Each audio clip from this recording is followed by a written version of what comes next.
All right, we're back to the drill. I've completed putting the firming wheels and closing wheels on closing wheel arms. Just got done greasing them. They seem like they're gonna function properly. I've got them a little tight. Things seem to, looks good. Looks really good. The reason I haven't gotten the boots, the wheels, and the discs on is because Teresa ate my bolts. Didn't you? Yeah, right. No, she didn't eat them. They didn't come in. Dragons. Have you ever seen them? I have, huh? Tiny dragons? Tiny dragons? Yeah, from the ocean. Blue dragons, they call them. Never heard of such a thing. Anyways, my wife's being psychotic. But anyways, the psychotic? No. You're not psychotic? No. You, Well, I married your ass. So. yeah, come here. We got a job to do, and it isn't over there.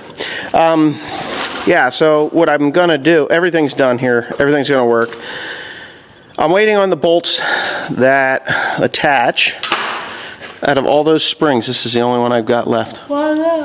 Yeah, I miscounted, grossly miscounted. So the bolt that I need goes through here. And I was going to buy them, but they're a grade 8, 4.5 inch, 3/8 by 4.5. Then the threads stick way out here, so you have to lob them off. So I figured, well, I'll just spend the extra money, probably 50 cents a piece more, I don't know, for 24 of these bolts from John Deere. Well, that turned out to be quite the challenge, right? Yeah. Quite the challenge. You know why it's quite the challenge? I'll tell you why it's quite the challenge. Oh, look what I just found. Springs! Oh, no. Tung them all. Oh, one came in a fancy bag. I wanted to spend the extra money on the bolts because they're the right size. There's a small amount of thread that sticks out there, and then you have these fancy pants lock nuts that go on there. And nothing can catch on it. So it goes in this way, and then the bolt or the nut goes there, blah, blah, blah. The spring goes here. You know, life is good. So, anyway. So I've got those parts, right? And these came from Deere. I don't need them. This is a Deere thing.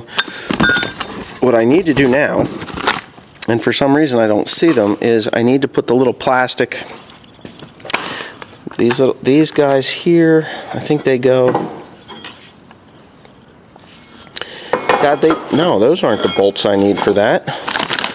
These are the bolts for the tubes. Yeah, they're the bolts for the tubes. They're not right. Shoot.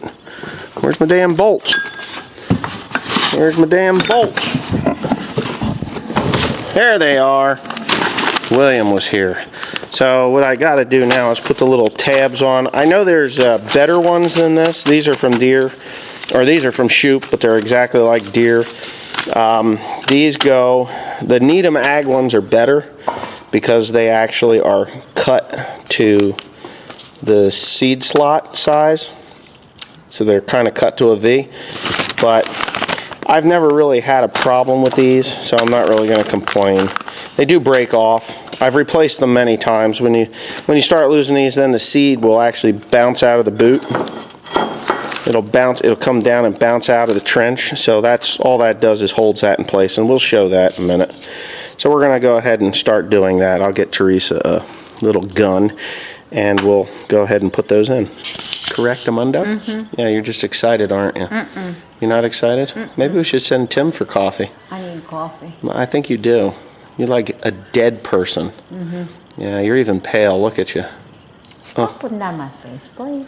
So pretty. What's your wife's name? There you go. You're recording. Your battery's getting low. No. Yeah. It's well, blinking. then get your ass in gear. Hand me a pipe. Before I give you a pipe.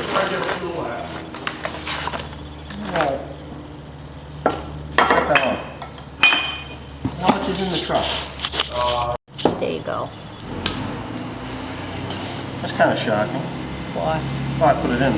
I didn't think that I should have went that way. Yeah.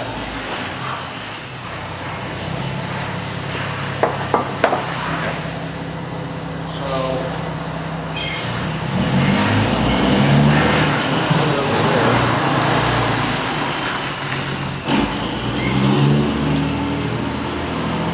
Yeah.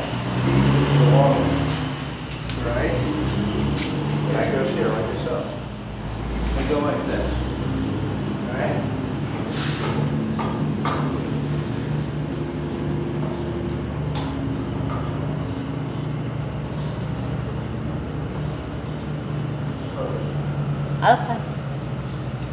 That's how they go. Yeah. So the short ones go to the front, the long ones go to the back. I just don't want to. Well, it doesn't matter. I'll just set them all here. It doesn't matter. As long as I have 12, I have six rights, 6 lefts with, why is that pointed the other way? Yeah, there you go. Is it on? It's working. Okay, give me another. At least they got a hole there. But yeah, these are kind of my drill, my old, the way this was before. It was so incredibly shot, it wasn't even funny. I mean shot. These bolts wouldn't even work.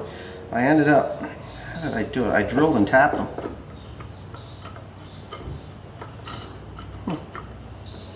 Is that it? I think so.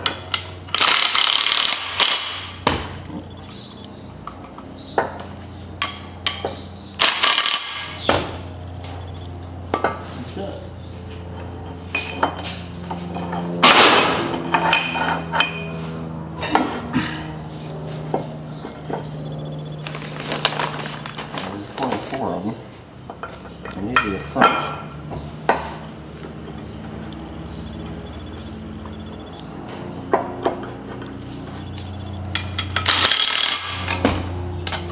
And why they're, I could never get them to be tight. They were always like floppy cocking it. Like, they were awful. I've never had them decent.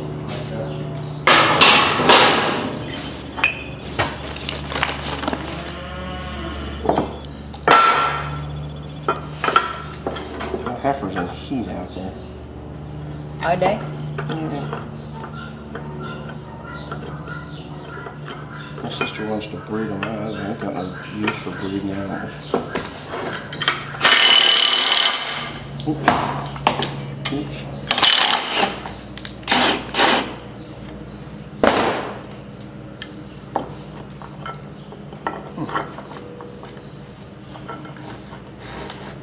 Come on.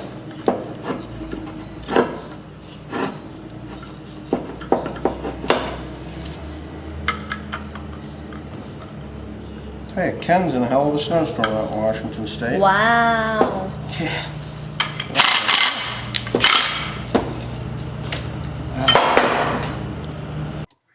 Okay, so I'm just gonna talk over this thing while I'm putting these tubes on. Now, each one of these tubes has a small little hole, and the bolt that goes in there is like a wedge lock. It's kind of well, it's a wedge. So as the tube, as it enters the tube, it wedges the tube into the hole in the tube so that it doesn't wiggle back and forth. Well, this is a design that was terrible. John Deere had it for the first series. I don't know if they still make that terrible design, but over time it wears. The tube, you know, starts to wiggle loose, and then the little wedge gets wear on it, and then before you know it, the little tubes are rattling around behind you in the drill, and they make a hell of a noise as they go. But anyways, this is just conversation between me and Teresa as we're doing this job. You know, we work well together. Actually, we work extraordinarily well together. You know, there's no complaining. There's just, you know, she has a job to do. I have a job to do. She's unpackaged all of the boots, the seed boots, and the tubes, and we had already put the little plastic tabs on. And yeah, I don't know what the hell that was, but anyway, we just work really good together. And she's probably going to be drilling soybeans this spring while I do other things on the farm, whether I'm planting corn or whatever it is that we're going to be doing simultaneously. Or I'll probably be spraying, and she will be planting these soybeans. Who knows? We'll figure it out as we go. Timothy will be probably in support crew. I've had him for the last couple of days. Not days, but yeah, the last couple of days, for a few hours the last couple of days. Last year's ruts from harvest, I had him go over them with the disc very lightly just to knock those in, and I didn't want him to disturb the soil too much. And where I ran the ripper, on the home farm, which was pretty much the whole entire farm, he disked, he leveled off those fields. So it looks like we worked it heavy. We did not work it heavy. Just went through the fields, knocking down the ridges that were left behind from the ripper. Because we don't want it rough. There's going to be soybeans in there, and soybeans, with the flex head and stuff, you kind of want it to be as smooth as possible. But anyways, the parts did finally show up for the grain drill. The remainder of the parts did finally show up. There was the bolts that hold the seed boots on, and I think I have a little bit of video of that, and now you're going to see my face because the video's done. But yeah, those bolts came in. Everything is ready to go. I have to make a little part to hold the firming wheel up in order to get the seed or the disc opener on. Those disc blades or disc openers,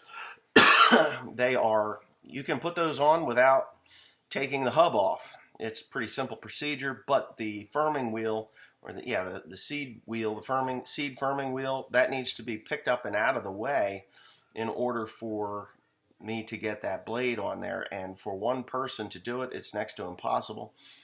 For me and my wife to do it, it's not impossible, it's just increasingly difficult. So I'm going to make a little tool that just clips on, and like a little jack stand, and I pick it up, and then I should be able to put the disc on, bolt it fast, and then take it back down again. Shouldn't be a big deal. As a matter of fact, it should be quite simple, and I'm hoping that it is. But we've had good weather the last few days, so I've been spreading compost and lime. Yesterday I spread compost in the morning, and then I finished up one farm that needed the lime pretty bad. The one that was in yesterday's video, I put lime on that to get it going, to get it so that it would start working. Now, with the compost and the amount of compost that I put on those fields, there is lime in the compost and there is gypsum in the compost. So the calcium levels should be right where they need to be for the corn that I'm going to be putting in there. I think I got about 60 acres of corn that's going to be going over there, and 85 acres of soybeans on those two farms that are there. One is where my mother was raised on my grandparents' farm, and the other one was the next door neighbor. I farmed his ground for many years. You've seen me there. It was always so damn rough, but I'm going to go ahead and no-till corn right back through that corn. I think there's plenty of phosphate and potassium there from last year's fun, and with the lime that I put on, it should be pretty good. I'm thinking that it's going to be pretty good. I pretty much settled on 120 units of nitrogen to the acre because I've put compost down, which is going to give me something like 60 units, so that would give me 200 units of nitrogen plus the rotting corn stalks. There's a carbon to nitrogen ratio of about 70, so not much nitrogen is going to come back to me through that, but I'm pretty certain that we're going to have a pretty decent crop. If not, well, you know what? I've lived, I've learned, and I won't do that again. But the legumes that I will be planting the legumes I will be planting for my corn crop won't be, that nitrogen won't be available for that corn crop until 2023 because of the rotation and the way that I have to do it. So I got corn and soybeans going in now, then it'll be wheat in the next summer. There'll be wheat wheat this fall behind the soybeans, so there'll be 400 acres of wheat. And then I will cover crop that with a multi-species cover crop, including some legumes and other things, including sunflower, sun hemp, and other stuff like that. But legumes like hairy vetch, probably a pretty decent dose of hairy vetch, and winter pea, tillage radish, all that stuff will go in behind the wheat, and that will be left to grow until the next spring. Hairy vetch will winter, winter pea will winter. What else will winter? There's just a lot of stuff that'll winter there. The tillage radish will allow the infiltration of water and nutrients from runoff. It will make those available. So I'm kind of really looking forward to seeing the results of this in the next 4 to 5 years, and I'm hoping that everybody that's watching this actually enjoys it. If you don't enjoy it, go back to the other channels that you watch, and don't worry about me. You can come back in 4 or 5 years when I'm either working for somebody else or I'm thriving. I'll never work for somebody else, but you know what I'm saying. It could be that I'm back to the chemicals, which I kind of want to get away from, commercial fertilizers and stuff. You can never fully get away from commercial fertilizers in the first 5 years, but I believe after after that 5th year, it's going to be like, okay, I've got this down. I'm understanding this a little bit better. Instead of putting 220 units of nitrogen down or 260 units of nitrogen down, I might be putting 50 or 60 units of nitrogen down in 5 years, or maybe even none after that. Just using compost and compost and that should work. I had a beautiful rain last night too, by the way, and I'm actually going to go over with my video camera and check that out to see what it looks like if the tea is seeping down into the soil, because we started to get cracking in the soil where the corn was. And that's part of this whole regen ag thing.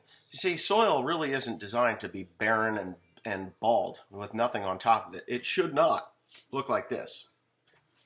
It should look green and with growing, and brown with decaying plant matter or organic residue for the microbial activity in the soil to decompose and turn into organic matter. Earthworms somebody said something about earthworms, and it was like, what are you worrying about earthworms for, kind of? You're like, oh, I've never had earthworms. Well, earthworms are very beneficial because they aid in the decomposition of organic residue, and the that little secretion that if you ever dug up a wormhole or saw where worms have gone across the top of the soil, kind of like slugs, that slime, that secretion that they have, that is phosphate. That is a high level of organic phosphate which will be utilized by your plants and your roots. Now, earthworms also burrow very deep into the soil. In the wintertime, they go down there to just kind of weather the storm. They do still move in the soil up and down through their little wormholes, and they do have to continue to eat. They're just much slower at that time. So, and those wormholes become channels for root growth to go down into the depths of your soil. And when you break that structure, that soil structure, and collapse those wormholes with your discs and your plows and things that I've done for my entire life, and now realizing that, hey, you know what, that's a channel to water. Once you break that, it's very difficult for the roots to find them, and you hurt the worms, and then there's less and less wormholes for your roots to go down to water and stress relief, because that's what water is. When there's heat stress, those roots are sucking water up from deep, and so when I went over with the disc, we only cut in 2 inches deep, just enough to fill in those ruts. I'm pretty sure you're going to see where those ruts are in a drought tolerant or in a drought stressed time of the year. Usually August, you'll see that because we filled in ruts that were 6 inches, 8 inches deep, 10 inches deep. And he did that in one pass. It was because the mud squirted out, and then he just boop, shot it back in, one pass with the disc. So I'm hoping that this fall is a rather pleasant fall where I can get in and get those beans off as quickly as possible and get that wheat slammed in behind there. And we don't have ruts, because I will not be using that disc again unless there's bad ruts. And of course, regen agriculture or carbon farming, you're supposed to really just be patient, but sometimes you can't be patient and you have to just go. And I'm hoping that everything works out really well this fall, that we don't have a super wet fall and I have a super big problem. But because I'm no-tilling into sod, I don't foresee any major problems with water, with mud holes and stuff like that. But I do live in a swamp, so we'll see. Anyways, hope you enjoyed this. And the drill, I'm going to do maybe 2 more videos on that grain drill, and then we're going to test it. I'm going to be adding weights to the back, weight brackets to the back, so I can get more weight on there. If not, I'm going to build a bracket to put on the seed boxes You know, the seed boxes, the ones that actually, yeah, the big freaking seed box. I can make a bracket that clamps some things down there and actually use that ton of weight on the SN to punch through this standing sod if I have to. Anyways, thanks for watching. Have a great day. Don't forget to give me a thumbs up, and if you're not subscribed, hit the subscribe button. If you haven't done that already, well, you know, it's free. It doesn't cost a thing, and then you get to see this beautiful, lovely face every time I post.